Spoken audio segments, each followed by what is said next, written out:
Hello everyone, मैं Mohammed Azharuddin digital marketing academy से।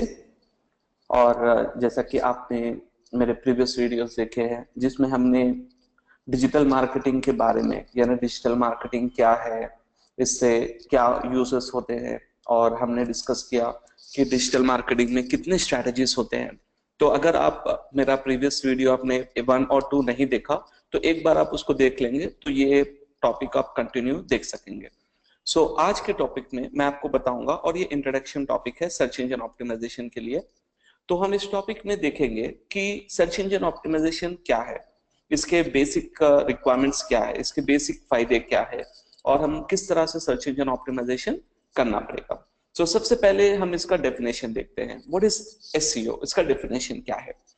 Simple language में हम अगर डिफाइन करेंगे या सिंपल तरीके से हम डिफाइन करेंगे तो सर्च इंजन ऑप्टिमाइजेशन का बेसिक गोल होता है कि हम अपनी वेबसाइट को, आपकी वेबसाइट या आपका ब्लॉग जो भी हो, उस वेबसाइट को या ब्लॉग को अपने प्रोडक्ट या सर्विस के रिलेटेड कीवर्ड पर टॉप पोजीशंस पे लाना। ये है गोल, अहम गोल है सर्च इंजन ऑप्टिमाइजेशन का। ठीक है। अगर आप देखेंगे, अगर आप कोई भी यूजर्स को देखेंगे तो हर कंपनी के लिए एसईओ एक बहुत क्रूशियल और क्रिटिकल फैक्टर है। अगर कोई कंपनी एसईओ में रैंक नहीं होती सो इट्स बहुत डिफिकल्ट है कि वो कंपनी ज्यादा देर तक ऑनलाइन पर अपना जो है बिजनेस कर सके, क्योंकि सर्च इंजन ऑप्टिमाइजेशन प्रोसेस को हम यूज कर सर्च इंजन के गाइडलाइंस को यूज कर अपनी वेबसाइट को हम टॉप पर ला सकते हैं। तो वही कॉन्सेप्ट को हम इस कॉन्सेप्ट में समझने की कोशिश करेंगे कि सर्च इंजन ऑप्टिमाइजेशन आखिर क्या है, और इसके बाद हम देखेंगे कि इसकी वजह, यूजेस क्या है, हम क्यों यूज करना चाहिए। क्योंकि बहुत सारे प्रोफेशनल जो एडवर्ड्स या सोशल मीडिया पढ़ते हैं तो वो लोग कहते हैं, अगर आप पीपीसी गूगल एडवर्ड्स को देखेंगे तो वो लोग एसईओ को केयर नहीं करते। एसईओ को कहते हैं कि भाई ये वो रैंकिंग आएगी नहीं आएगी पता नहीं, why should we use SEO, better है गूगल एडवर्ड्स से हम थोड़ा इन्वेस्ट करें और रिजल्ट्स आ जा सकते हैं। ये मानता हूँ, बात बिल्कुल सही है, लेकिन हम कुछ रीजंस देखेंगे कि एसईओ हम क्यों यूज करना चाहिए। एक नंबर एक ये कि ऑलमोस्ट 93% लोग सर्च इंजन के जरिए से अपना इंफॉर्मेशन रिट्रीव करते हैं। जैसे कोई भी चीज किसी को चाहिए तो ऑब्वियसली वो सर्च इंजन पे जाएगा और अपना रिजल्ट सर्च करेगा। तो ये एक मेन रीजन है कि हम सर्च इंजन क्यों यूज करना चाहिए, क्योंकि लोग वहां पर आ रहे हैं तो we have to show them our ads. Number 2, हाँ, बाद लोग सर्च करते हैं तो हमें टॉप और बॉटम में रिजल्ट्स दिखाई देते हैं। जैसे कि अभी हम एग्जांपल में आपको बताता हूँ। अगर आप यहाँ पर देखेंगे, अभी मैं एक सर्च कर रहा हूँ, से फॉर एग्जांपल प्लम्बर्स इन हैदराबाद की हम एक क्वेरी सर्च कर रहा हूँ मैं, ठीक है। तो अब यहाँ पर आप देखेंगे कि टॉप पर पूरे एड्स है, टॉप पर पूरे एड्स है। देखिए देखिए यहाँ पर तमाम के तमाम एड्स भरे हुए हैं। तो अब लोग आप कहेंगे कि भाई ये एड्स को छोड़कर लोग यहाँ पर क्यों क्लिक करेंगे, ये तो एसईओ रिजल्ट है, तो यहाँ पर लोग क्यों सर्च करेंगे। तो मैं आपको बताता चलूं कि यहाँ पर 78% of the people who are using search engines, they are interested and they click mostly on the organic result, यानी यहाँ पर से वो क्लिक करेंगे। क्यों? इसका एक रीजन ये भी है कि बहुत सारे लोग एड ब्लॉकर्स यूज करते हैं। तो इससे होता ये है कि जब कोई एड ब्लॉकर यूज करे तो एड्स वो देखेगा नहीं। जब वो एड्स तमाम डिसेबल हो जाएंगे तो ऑब्वियसली उसको टॉप पर ये लोकल रिजल्ट्स और सर्च रिजल्ट दिखेंगे। तो उस वजह से सर्च इंजन ऑप्टिमाइजेशन बहुत जरूरी है। और दूसरी बात कि आप अपनी कंपनी को एक अथॉरिटी बता सकते हैं, क्योंकि सिंपल लॉजिक है। अगर मेरी कंपनी टॉप पर आए, अगर मेरी कंपनी टॉप सर्च रिजल्ट्स पे आए, जो भी पर्सन, जो भी प्रोस्पेक्ट कस्टमर है वो देखेगा तो यही उसके दिमाग में रहेगा कि हाँ ये बेहतर कंपनी इसीलिए ये टॉप पर आई है। और obviously that is a mindset. So वहां पर ये अथॉरिटी की तरह हम एसईओ को यूज कर सकते हैं। और very important, generate free traffic. अगर समझिए आप ब्लॉग बनाकर या आप अफिलिएट मार्केटिंग के जरिए इनकम जनरेट करना चाहते हैं तो ऑब्वियसली आप ज्यादा इन्वेस्ट करने की कोशिश नहीं करेंगे, क्योंकि अगर आप एडसेंस से रेवेन्यू जनरेट करना चाह रहे हैं तो आपको फ्री ट्रैफिक की जरूरत है, ठीक है। तो आप पैसे देकर जो है पीपीसी वगैरह तो कोई करवाएगा नहीं।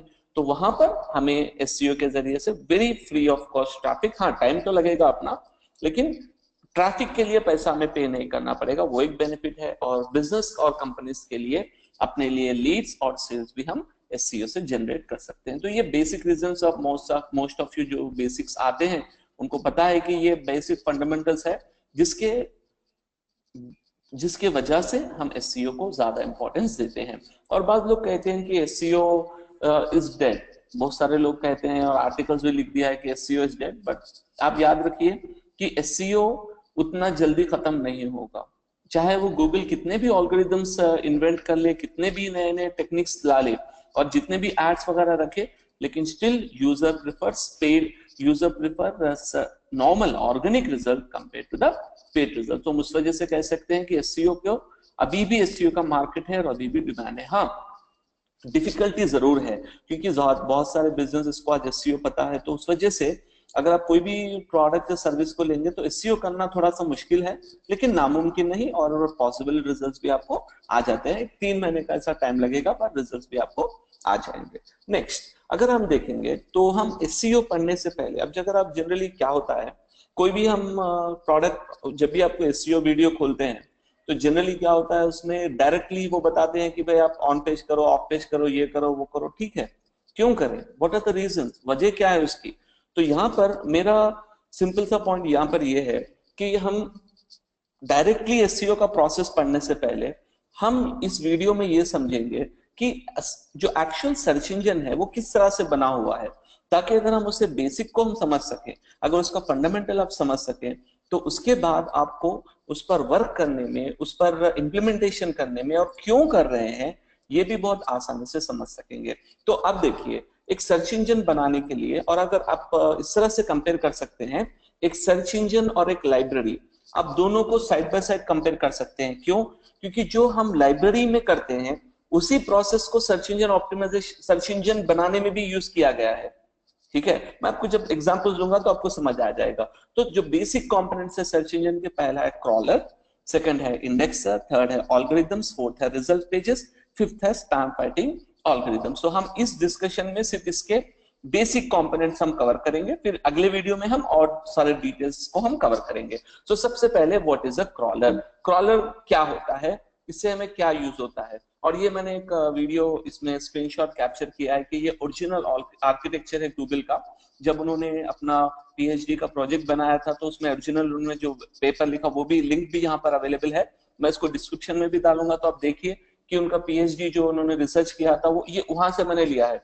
लेकिन इसको हम अपने लिए अगर कस्टमाइज कर देंगे तो ये आज के हिसाब से ये एक सिंपल आर्किटेक्चर होना चाहिए सर्च इंजन का, ताकि हम समझ सकें कि इस तरह हम जब बेसिकली देखेंगे तो हमें पता चलेगा कि हाँ हाँ ये चीजें हैं, ये चीजें कॉन्सेप्ट्स है।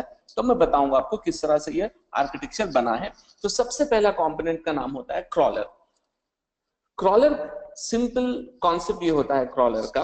क्रॉलर का वर्क ये है कि जितने भी इंटरनेट में वेबसाइट्स है, कंटेंट है, ब्लॉग्स है, आर्टिकल्स है, जो कुछ भी है, क्रॉलर का काम है वो तमाम वेबसाइट्स को क्रॉल यानी कलेक्ट करे और वो वेबसाइट्स का तमाम डेटा गूगल के टेम्पररी डेटाबेस सर्वर में स्टोर करे। जैसे अगर आप ये देखेंगे तो यहाँ पर आपको समझ आएगा कि क्रॉलर का मेन मकसद क्या है कि तमाम इंटरनेट के वेबसाइट्स पर जाए और वहां से अपना इंफॉर्मेशन इस स्टोर में सेव करे। वो है बेसिक पर्पस, उसका बेसिक रिक्वायरमेंट है क्रॉलर का कि ये स्टोरेज करे। ठीक है, तो अब यहाँ पर हमें एक चीज देखने को आप यहाँ देख सकते हैं कि इसमें किस तरह से पता चलता है गूगल को कि ये वेबसाइट नई है, इसको क्रॉल करना है। देखिए, अगर आपने कोई वेबसाइट बनाई है तो आप मैन्युअली गूगल को सबमिट कर सकते हैं वेबमास्टर टूल्स के जरिए कि मैंने वेबसाइट नई बनाई है। और या आप ऐसा भी कर सकते हैं, आप फेसबुक या गूगल प्लस पर जाकर अपनी वेबसाइट सबमिट कर दीजिए कि ऐसा लिखिए कि हेलो फ्रेंड्स ये मेरी वेबसाइट है, विजिट कीजिए, समथिंग लाइक दैट। तो आपका ऑटोमेटिकली वेबसाइट को गूगल जब वो कंटेंट को क्रॉल करेगा आपकी वेबसाइट को भी क्रॉल करेगा। ठीक है, तो सिंपल है, क्रॉलिंग करना कोई बड़ा प्रॉब्लम नहीं है। क्रॉलिंग का सिंपल प्रोसेस ये है कि आपकी वेबसाइट बनने के बाद आपको उसे सबमिट करना है गूगल को। ऑटोमेटिकली गूगल क्रॉलर आकर आपकी वेबसाइट पर तमाम डेटा, तमाम नहीं, समटाइम्स अगर कोई डेटा ज्यादा वैल्यूबल नहीं है या इंफॉर्मेशन नहीं है तो Google can reject, it can reject the pages also.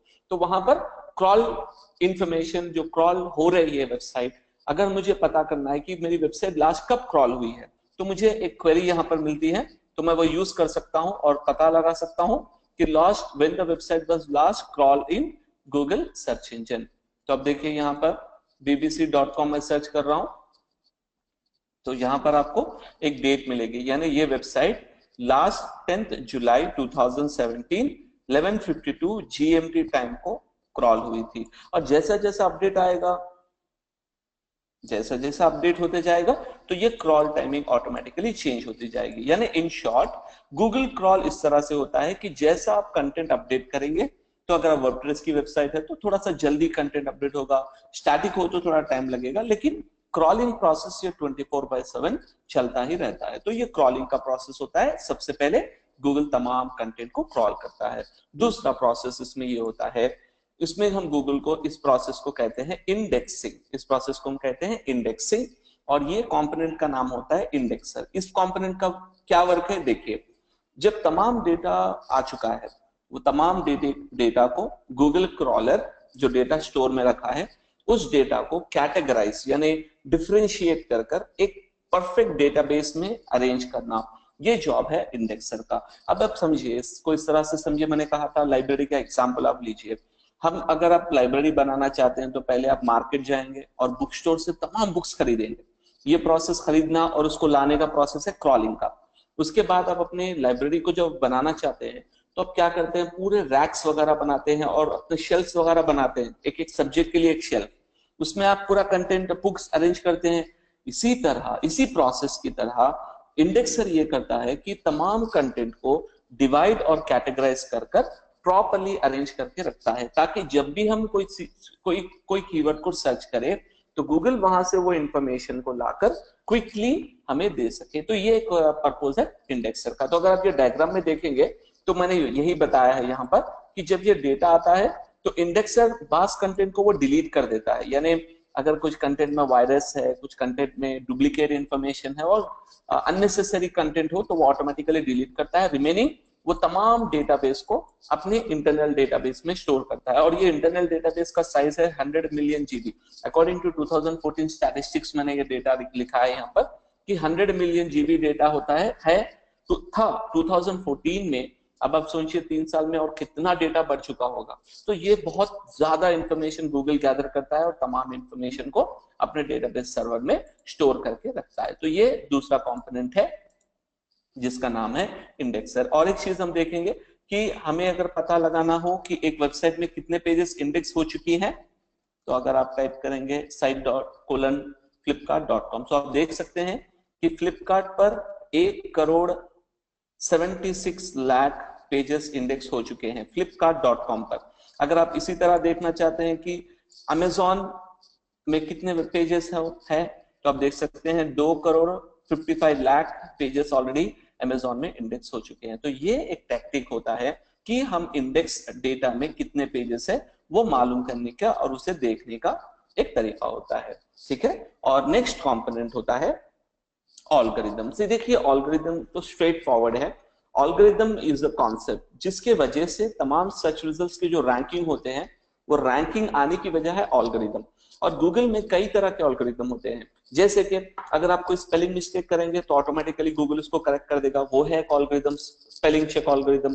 कभी आप टाइप करते हैं तो गूगल आपको ऑटोमेटिकली रिजल्ट्स देता है, तो वो भी एक ऑल्गोरिथम है, उसे कहते हैं ऑटो सजेशन ऑल्गोरिथम, राइट। तो इस तरह गूगल के बहुत सारे ऑल्गोरिथम्स है जो रैंकिंग के लिए यूज होते हैं, यूजर के सहूलत के लिए यूज किए जाते हैं। तो Google is a combination of many different algorithms. तो इसमें एक बहुत इंपॉर्टेंट और अहम ऑल्गोरिथम, ये तमाम लिस्ट मैंने यहाँ पर रखी है, आप देख सकते हैं एक एक ऑल्गोरिथम एक एक पर्पस पर वर्क करता है। ठीक है। तो यहाँ पर मैंने सबसे इंपॉर्टेंट ऑल्गोरिथम रखा है पेज रैंक।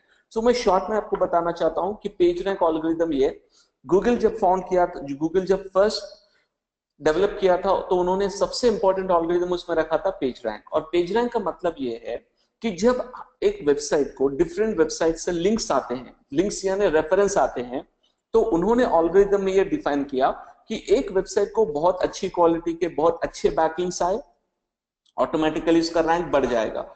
ठीक है। अगर कोई वेबसाइट को बहुत बेकार लिंक्स और बिल्कुल ही लिंक्स नहीं है तो उसका रैंक कम हो जाएगा। लेकिन एक बात आप याद रखिए, ये इतना सिंपल कॉन्सेप्ट भी नहीं है, मैं आपको समझाने के लिए सिंपलिसिटी में बता रहा हूं कि जितने आपको रेफरेंस आएंगे, जितनी अच्छी वेबसाइट से आएंगे, आपका पेज रैंक बढ़ेगा। तो यहाँ पेज रैंक का लिमिट होता है 1 not available, that is not available से लेकर 10 तक इसका पेज रैंक लिमिट है। तो मैक्सिमम जो भी वेबसाइट आप देखेंगे तो वो इसी रेंज में आपको मिलेगी। तो यहाँ पर एक पॉइंट मैं आपको बता दूं कि आज हम पेज रैंक डेटा नहीं देख सकते। पहले हम क्या करते थे, पेज रैंक का डेटा हम इस टूल से देख सकते थे। एसईओ क्विक टूल बार अगर आप इंस्टॉल करेंगे तो आप देख सकते हैं कि आपका वेबसाइट का पेज रैंक क्या है।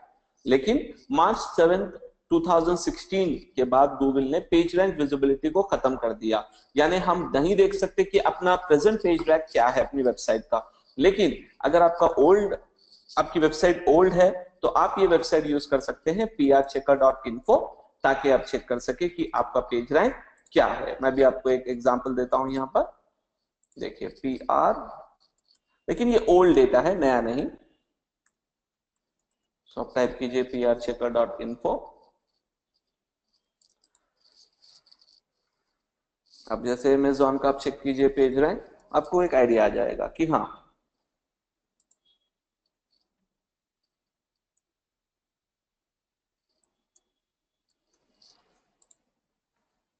देखिए पेज रैंक है अमेज़न का 8। ये पुराना है, नया तो उससे बढ़ भी सकता है। तो एक बात आप याद रखिए कि हमें पेज रैंक अभी नहीं दिखेगा, लेकिन फिर भी हम इसके जो रेलेवेंट टॉपिक्स है, जैसे कि हमको बैकलिंक्स तो डेफिनेटली बढ़ाना पड़ेगा, ठीक है, और कंटेंट क्वालिटी अब आपको लाना पड़ेगा, बहुत सारा कंटेंट, तो जहां पर इसकी वजह से बैकलिंक्स वगैरह की वजह से इंटरनली पेज रैंक इंप्रूव हो सकता है। लेकिन क्योंकि हम ये डेटा नहीं देख सकते तो इसका हम अल्टरनेटिव यूज कर सकते हैं कि बहुत सारे अलग एसईओ कंपनीज ने क्या किया, क्योंकि जब गूगल ये डेटा नहीं दे रहा है तो हमें कुछ अलग मेट्रिक्स होना चाहिए। तो मॉज ने पहले से ही एक एल्गोरिदम, एक उनका सिस्टम बनाया था जिसमें वो लोग देते हैं domain authority and page authority. तो हम डोमेन अथॉरिटी और पेज अथॉरिटी मॉज टूलबार से देखकर हम ये पता लगा सकते हैं कि इस क्वालिटी, यानी ये वेबसाइट की क्वालिटी कितनी अच्छी है, ये बहुत अच्छी वेबसाइट है या नहीं है। और डोमेन अथॉरिटी और पेज अथॉरिटी का रेंज होता है 1 से 100 तक। तो जिसको अच्छा डोमेन और पेज अथॉरिटी है तो हम कह सकते हैं कि ये बहुत अच्छी वेबसाइट है, जिसकी बेकार है तो हम कह सकते हैं कि ये it's not a good website. इसी तरह और एक कंपनी मैजिस्टिक ने भी कुछ मैट्रिक्स बनाए, इसी तरह एएचएफ ने भी मैट्रिक बनाए। बट मैं आपको ये सजेस्ट करता हूं कि क्योंकि हम पेज रैंक तो नहीं देख सकते, तो कोई भी वेबसाइट को हम अगर चेक करना चाह रहे हैं तो हमें देखना चाहिए कि मॉज मैट्रिक्स उसके पीए और डीए क्या है। मैं आपको एक एग्जांपल देता हूं ताकि आपको समझ में आ जाए कि भाई हम किस तरह से इसका प्रोसेस चेक करते हैं। जैसे एग्जांपल आप ले लीजिए, मैं भी मॉस एनेबल कर दूंगा यहाँ पर, ठीक, जैसे मैंने एनेबल किया यहाँ पर। अब मैं एक गूगल सर्च करूंगा ताकि आपको पता चले कि भाई कौन सा कीवर्ड डिफिकल्ट है। अगर मुझे रैंक करना है कीवर्ड शूज पर, तो देखिए कितना डिफिकल्ट ये होगा आपके लिए। चलिए यहाँ पर आप देखिए कि सबसे पहली वेबसाइट है, पीए है इसका 41 एंड डीए है 52, ठीक है, और इसका है पीए 48 एंड डीए 82। अच्छा, और एक बात आप याद रखिए कि आप ये मत समझिए कि भाई इसका डीए इतना ज्यादा है ये क्यों सेकंड पर आया, ठीक है। पीए और डीए ये फैक्टर्स है मॉस कंपनी के, गूगल के नहीं, ठीक है। तो गूगल वही फैक्टर्स चेक करेगा। गूगल का एक जनरली ये होगा कि जहां पर पीए और डीए है मोस्ट ऑफ द टाइम वही टॉप रैंकिंग पे आएगा। लेकिन यहाँ पर मैं एक चीज आपको एक पॉइंट बता सकता हूं कि यहाँ पर आप देखेंगे तो इसके बैकलिंक्स बहुत ज्यादा है, करीब 14,000 बैकलिंक्स यहाँ पर है। तो उस वजह से इसका डीए कम होने के बावजूद भी ये आराम से अमेज़न को बीट कर सका है। तो ये एक रीजन हो सकता है। तो यहाँ पर एक पॉइंट आप याद रखिए कि मोस्ट ऑफ द टाइम पीए और डीए ही एक फैक्टर नहीं होता, सिर्फ हम इसे अल्टरनेटिव के ऐसा यूज कर रहे हैं। जैसे कि अगर आप कोई मान लीजिए कोई वेबसाइट चेक करना चाह रहे हैं कि वो डिफिकल्ट है या इजी है, सपोज आप, मैं एग्जांपल आपको देता हूं, आप सर्च करना चाह रहे हैं कि कारपेंटर्स इन हैदराबाद, ये क्वेरी पे आप देखना चाह रहे हैं कि डिफिकल्ट है या इजी है। तो ये तो पहले एड्स आप छोड़ दीजिए, उसके बाद आप देखिए जस्ट डायल। डीए तो अच्छा रहेगा जस्ट डायल का, बट पीए बहुत कम रहेगा,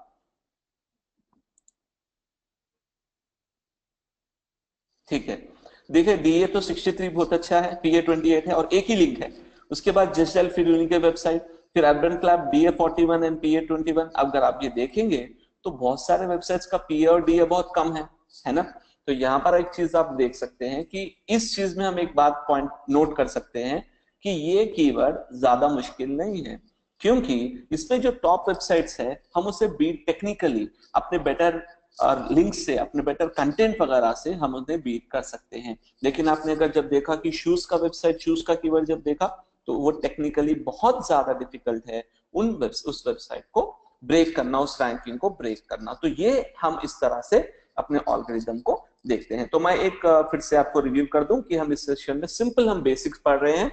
तो सबसे पहले आपको ये देखना है कि हमारे पास एक क्रॉलर है जो तमाम इंफॉर्मेशन को क्रॉल करेगा, ठीक है, और स्टोरेज में रखेगा। और सेकंड कंपोनेंट है इंडेक्सर, जो अपने तमाम डेटा को इंडेक्स यानी प्रॉपर्ली अरेंज करके रखेगा। और थर्ड कंपोनेंट होगा सर्च एल्गोरिदम्स। ये एल्गोरिदम की वजह से हमें रैंकिंग वगैरह मिलेगी। इसमें बहुत सारे एल्गोरिदम होते हैं, तो उसमें one of the important algorithm है पेज रैंक। तो हम नेक्स्ट सेशन में हम देखेंगे कि ये सर्च इंटरफेस क्या होता है। और मैंने और एक चीज बताया है कि स्पैम फाइटिंग एल्गोरिदम क्या होता है और उससे एसईओ को क्या इफेक्ट होता है, इस चीज को हम बेसिक्स को डिस्कस करेंगे। तो ये था आज का हमारा सेशन। अगर आपको ये वीडियो पसंद आए तो आप इसे लाइक कीजिए और शेयर कीजिए। और साथ आपके अगर कोई क्वेश्चन हो तो आप नीचे कमेंट्स पे आप क्वेश्चन पूछ सकते हैं, मैं आपको आंसर दूंगा। और इसी तरह मैं कोरा पर भी एक्टिव हूँ। आप कोरा पर भी, कोरा.com पर भी आप मुझे क्वेश्चन वगैरह पूछ सकते हैं और मेरे क्वेश्चंस वहां, आंसर्स वहां देख सकते हैं। तो आप इस वीडियो को जरूर लाइक और शेयर करें। Thank you very much.